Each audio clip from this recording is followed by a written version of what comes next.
الشطرنج فيها تضحيات صح وتضحيات غلط، تضحيات بريليانت وتضحيات بلاندر. وتعالى اقول لكم ايه الفرق. في الموقف ده اللاعب الاسود هو اللي عليه الدور، يقرر في الشكل ده انه يضحي بالروك بتاعه وياكل البدء الموجود في جي 3، بيدي تشيك على الملك. اللاعب الابيض تلقائي راح اكل الروك بالبدء، فرد عليه اللاعب الاسود وراح لعب الوزير بتاعه في الاتش 1، واللاعب الاسود هنا كسب بتشيك ميت. بدي تشيك على الملك محمي عن طريق الفيل، الملك ما يقدرش يتحرك في اي مكان، بتخسر بتشيك ميت.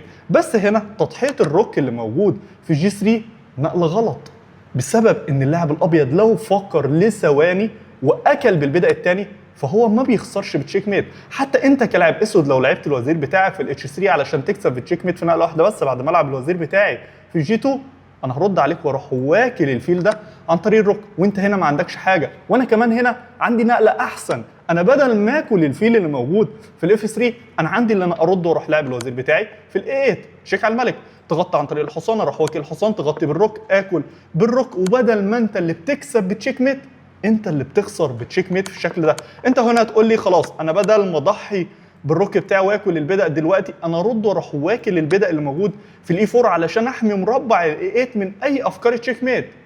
انا هرد عليك واروح واكل الفيل ده بالروك عشان الخطوات الجايه انا اقدر اكسبك بتشيك ميت. طيب ايه احسن نقله للاعب الاسود في الشكل ده؟